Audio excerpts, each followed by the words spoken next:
AITA for refusing to co-sign my sister's mortgage after my parents went behind my back? I, 28F, am currently sitting in my apartment, staring at my phone and debating whether to respond to my mom's latest text that just says, "I hope you're proud of yourself." So yeah, emotions are high, and I'm hoping writing this out helps me process everything. For context, I work in software and I've been saving up for a house for years. Like while my friends were taking trips to Bali or upgrading their cars, I was eating meal prep chicken and rice, obsessively checking my savings account, and dreaming of the day I'd have a home that was truly mine. It's been a grind, but I've been proud of myself for sticking to it. Meanwhile, my younger sister, 25F, is in grad school. She's brilliant in her own right. Don't get me wrong, but financially, she's a mess. Student debt, no credit history, and no real plan for financial independence. And my parents, well, they've always treated her like she's made of glass. Growing up, the difference in how we were treated was always there, like this unspoken thing hanging in the air. I was adopted when I was very young after my parents struggled for years to conceive. I've always been grateful to them for giving me a home and raising me, but then surprise, a few years later my sister was born. Their miracle baby. And that's when the dynamic started to shift. It wasn't overnight, but little things added up. If my sister messed up, it was excused. If I messed up, it was a teachable moment. I was expected to be responsible, to babysit, to help with chores, to make sacrifices. And when it came time for college, my parents told me they couldn't afford to help me much because they were saving for my sister's education. Fair enough, I worked my butt off, got scholarships, and made it happen on my own. Fast forward to last week. I get a call from my parents, and they're being weirdly chipper. Like fake chipper. You know that tone people use when they're about to ask you for something huge? Yeah, that. They dropped the bomb.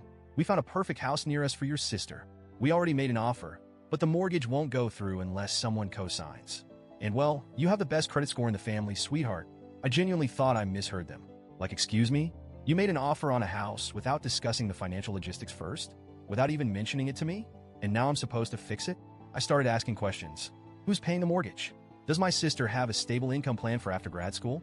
What happens if she can't make the payments? My parents waved off every concern with vague assurances. "We'll figure it out. Don't be so negative." But this isn't a joke. Co-signing isn't just helping out.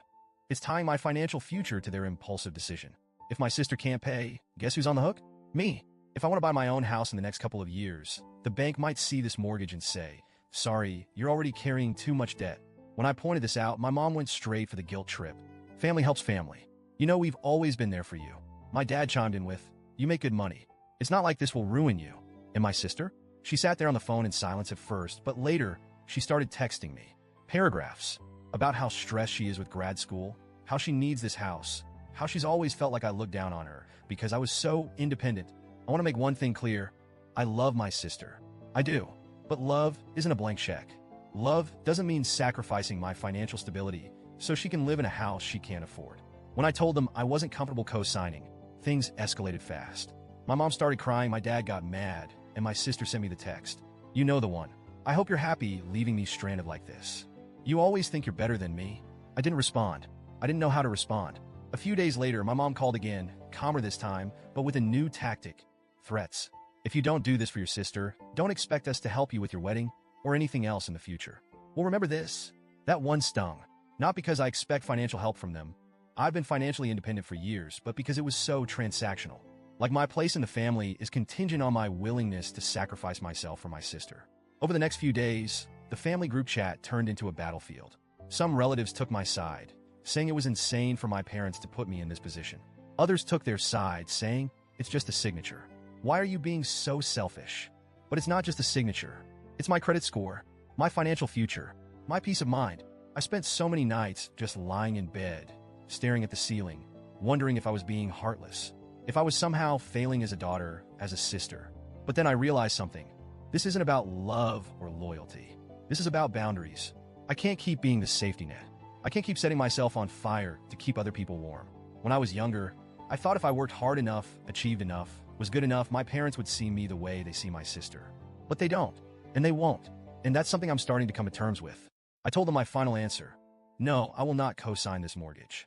No, I will not pitch in for the down payment. I love you, but I have to protect myself too. The fallout has been brutal. My sister blocked me on Instagram and hasn't spoken to me since. My mom keeps sending me guilt-ridden texts about how she's so disappointed in me. My dad won't even talk to me. And here's the worst part. Part of me still feels guilty. Part of me still wonders if I'm the problem. But another part of me, the part that's been quietly growing stronger over the years, feels free. Like for the first time, I put my foot down and said, no, my needs matter too. If they decide to cut me off because of this, that's their choice. But I'm not going to let guilt and obligation dictate my life anymore. So, Reddit. AITA for refusing to sacrifice my financial future because my parents and sister made impulsive decisions? Or am I really the selfish villain they're making me out to be?